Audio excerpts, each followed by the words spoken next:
আসসালামু আলাইকুম everyone. I hope সবাই অনেক ভালো আছেন।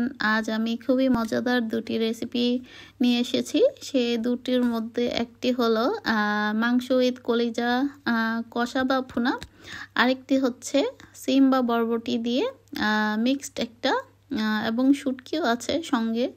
তো আমি এটার একটা ভর্তা বানাবো। তো চলুন দেখে নিই। তো আমি এখানে কলিজা আর মাংস একসাথে করে নিয়েছি। তো কলিজাও মোটামুটি ছোটই রেখেছি, খুব একটা বড় না। তো এগুলোর মধ্যে এখন আমি কিছুটা লবণ দিয়ে দিচ্ছি এবং বাকি মশলাগুলো অ্যাড করব। এখানে আমি 2 চা চামচ লবণ দিয়েছি, 1 চা চামচ হলুদ পাউডার দিয়ে দিলাম, আর 1.5 চা চামচ আমি মরিচ পাউডার দিয়ে দিলাম, আর 1 চা চামচ ধনিয়া পাউডার দিয়ে দিলাম, আর 1 চা চামচ দিলাম জিরা পাউডার, আর 1 চা চামচ দিলাম পাপরিকা পাউডার, আর 1 চা চামচ ভরে দিয়ে দিলাম আমি গরম মশলা পাউডার। এখন দিয়ে দেব সবগুলো আস্ত গরম মশলা, যেগুলো আমি কেনা আগেই রেডি করে রেখেছিলাম। এখানে আমি আস্ত জিরে রেখেছি, আর 4টার মতো এলাচ, 3 টুকরো দারচিনি, জয়ত্রী, জয়ফল, 2টো তেজপাতা আর লং। এই তো এগুলোই হচ্ছে আস্ত গরম মশলা। আর এই দিয়ে দিচ্ছি পেঁয়াজ কুচি, এখানে হাফ টমেটো কুচি, আদা রসুন পেস্ট 2 চা চামচ করে দিয়েছি। তো আপনারা আপনাদের পরিমাণ মতো দিয়ে দিবেন। আর এখানে আমি 3 টেবিল স্পুনের মতো ভেজিটেবল অয়েল দিয়ে দিচ্ছি। তো সবগুলো দেওয়ার পরে তো আমি হাতলটার সাহায্যে মিশিয়ে নিব। আপনারা চাইলে হাত দিয়েও মেখে নিতে পারেন। তো সবগুলো একসাথে মিক্সড করে তারপর কিন্তু আমি এটাকে চুলা জ্বালিয়ে দেব, মানে কষতে দিয়ে দেব। তো হাত দিয়ে মাখিয়ে দিলেও ভালো হয়, যেহেতু আমার মন চাচ্ছে না আসলে ধরে করি, আমার কাছে মনে হচ্ছে এটা দিয়ে করলেই ভালো হবে। আর হাত দিয়ে অনেকে করে, আসলে যে যেভাবে করে অভ্যস্ত। তবে আমার হাত দিয়ে ধরে কিছু করতে আসলে ভালো লাগে না, তেল চেটচেটে আমার কেন জানি ভালো লাগে না। তাই আসলে স্প্যাচুলার সাহায্যেই করছি, মানে হাতলের সাহায্যে। তো এই তো এভাবে মিশিয়ে তারপর আমি চুলাটা অন করে দেবো। আমি কিন্তু চুলাটা এখনও অন করিনি। তো আগে ভালো করে মিশিয়ে নিচ্ছি। তাই তো আমার মিশানো হয়ে গেছে। এখন আমি ঢাকনা দিয়ে ঢেকে দিলাম, আর লো মিডিয়াম আঁচে এটাকে কষতে রেখে দিলাম।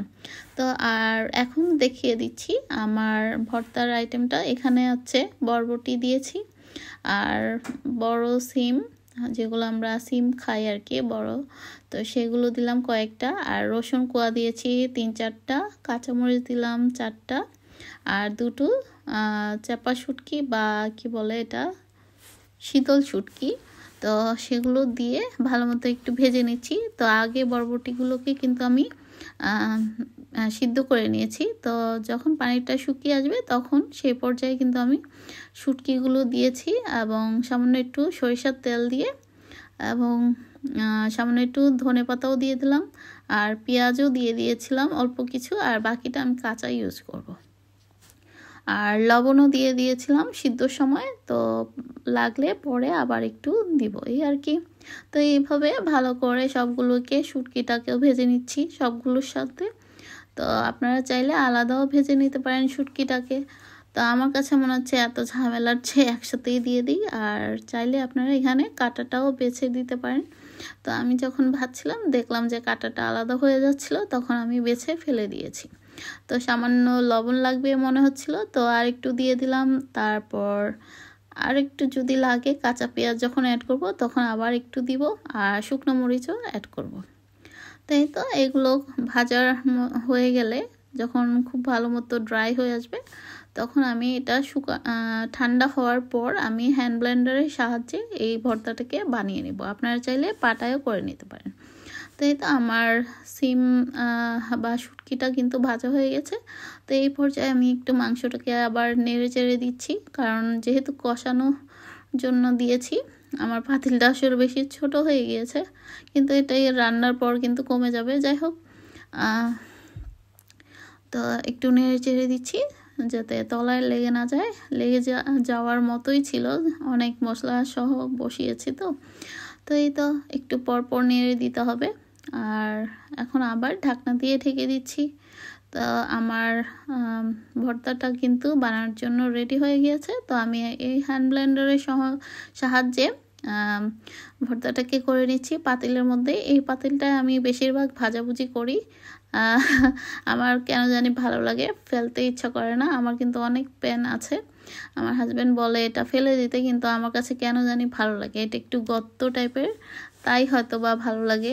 আর বাকিগুলো একদম কেমন যেন চ্যাপ্টা টাইপের, কিছু করতে গেলে পড়ে যায়, সেই কারণে আরও মানে ইউজ করতে মন চায় না। তো এই তো আমার ব্লেন্ড করা হয়ে গেছে। তো এখন আমি বাকি কাঁচা পেঁয়াজ এবং ধনেপাতা আর একটু লবণ দিয়ে দিলাম। আর শুকনো মরিচ কিন্তু এর সাথে আমি 5-6টা আগে দিয়েছি ব্লেন্ড করার সময়, সেটা স্কিপ হয়ে গেছে মেবি। আর এই তো সামান্য একটু নেড়ে চেড়ে দিচ্ছি যাতে ভালো মতো সবগুলো মিক্সড হয়ে যায়। তো আমার ভর্তাটা কিন্তু মোটামুটি হয়ে আসছে। তো এই পর্যায়ে আমি সবগুলো একটা বাটির মধ্যে নিয়ে নিচ্ছি। তো এই তো মাংসটা কিন্তু কষানো মোটামুটি হয়ে আসছে। তো এখন পানি যা উঠেছিল মাংস থেকে সেটাও মোটামুটি শুকিয়ে আসছে। তো এখন আমি আরও এক্সট্রা পানি মানে গরম পানি অ্যাড করে দিয়েছি এটা সিদ্ধ হওয়ার জন্য। তো ঢেকে দিলাম। তো এখন চলুন দেখে নিই ভর্তাটা। বাটিতে নেওয়ার পর আমি আরও কিছু ধনেপাতা আর সরিষার তেল অ্যাড করেছি এবং এটাকে হাত দিয়ে আর একটু মেখে নিচ্ছি। আর লবণ লাগবে কিনা সেটাও দেখে তারপর সেই অনুযায়ী আমি আবার একটু লবণ অ্যাড করব, আর ঝালটাও। তো এইভাবে বাসায় আপনারা বরবটি বা ছিম দিয়ে খেতে পারেন। এই ভর্তাটা খুবই মজার। তো আমার মানে খুব সুস্বাদু হয়েছে আসলে, সত্যি কথা। তো আপনারা পাটা যে যার নাই তারা কিন্তু এভাবে ভর্তা বানিয়ে খেতে পারেন। তো আমার পাটা নাই দেখে কি তাই বলে কি ভর্তা খাবো না, তা হতেই পারে না। আর আমি তো ভর্তা পাগল মানুষ, যে কোনো কিছু দিয়ে আমি ভর্তা বানানো পছন্দ করি, যদি হয় সেটা খুব মজাদার, তাহলে তো কথাই নেই। এই তো আমার ভর্তাটা কি রেডি হয়ে গেল, দেখতে পাচ্ছেন কত সুন্দর লোভনীয় হয়েছে। তো আমার ভর্তাও রেডি, আমার মাংসটাও কিন্তু প্রায় হয়ে আসছে। তো পানিটা শুকিয়ে আসছে মোটামুটি। তো আবার একটু পানি দিয়ে আমি আবার কিছুক্ষণ সিদ্ধ করে তারপর এটাকে রান্না করব। আর পানিটা মোটামুটি শুকিয়ে ফেলবো, আমি এত ঝোল কিন্তু রাখবো না, যেহেতু এটা মাংস কষা বা ভুনা যেটাই বলেন না কেন, মানে সেই কারণে আমি এত ঝোল রাখবো না। মোটামুটি হাফ যখন হয়ে আসবে তখন আমি এই রান্নাটাকে মানে চুলাটাকে অফ করে দেব। দেখতে পাচ্ছেন আমি কিন্তু খুব বেশি ঝোল রাখিনি, মাংস বরাবর ঝোল রেখেছি। তো এভাবে বাসায় কলিজা এবং মাংস দিয়ে রান্না করে মানে মিক্সড করে খেয়ে দেখবেন, খুবই মজাদার। আর সঙ্গে ছিল ডাল, টমেটো দিয়ে ডাল রান্না, আমার খুবই ফেভারিট। তো এই তো আজকের দুপুরের লাঞ্চ আমাদের ভর্তা আর কলিজা উইথ মাংস ভুনা বা কষা, আর সঙ্গে থাকছে ডাল। তো এবার আমি দেখাবো আমার গার্ডেনের লাই পাতার শাক। এগুলো আজকে আমি টবে যা ছিল সেগুলোর কারণে আমার টমেটো গাছ বাড়তেছিল না, তাই আমি ভাবলাম যে আজকে এগুলোকে কেটে সরিয়ে ফেলবো আর টবটাকে খালি করে দেব। তো টমেটো গাছটা বাড়তে হেল্প হবে এই আর কি। তো টমেটো গাছটাকে ক্লিন করে দিচ্ছি মানে টবটাকে, আর বেছে বেছে ভালো পাতাগুলো নিয়ে নিচ্ছি, এগুলো আগামীকাল খাওয়া যাবে এই আর কি। তো আমার রেসিপিগুলো এবং আমার ভিডিওগুলো আপনাদের কাছে কেমন লাগে, যদি একটু ভালো লেগে থাকে বা কোনো উপকারে এসে থাকে তাহলে আমার চ্যানেলটাকে লাইক, কমেন্টস এবং সাবস্ক্রাইব দিয়ে আমাকে অবশ্যই উৎসাহিত করবেন।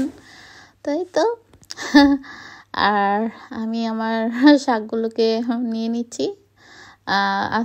আসলে এক হাতে মোবাইল ধরেছি আর আরেক হাতে কেটে শাকটাকে নিতে পারছিলাম না, তাই পুরোটা দেখাতে পারিনি। তো এই তো বাসায় নিয়ে আসলাম সবগুলো শাক। তো বিকালবেলা ঝালমুড়ি খেতে খুবই ইচ্ছা করছিল, তো অনেক দিন পর ঝালমুড়ি আর চা খেলাম। তো আজকেও হঠাৎ করে আবার দেখলাম যে ওয়েদারটা খুবই খারাপ হয়ে যাচ্ছে। তো কুয়াশায় চারপাশটা সাদা হয়ে গেছে, মোবাইলে কিন্তু বোঝা যাচ্ছে না, কিন্তু আমি সরাসরি দেখতে পাচ্ছিলাম। যাই হোক, আজ এই পর্যন্তই। সবাই ভালো থাকবেন, আমাদের জন্য দোয়া করবেন, আর আপনাদের জন্য রইল অনেক দোয়া। আল্লাহ হাফেজ। Thank you for watching.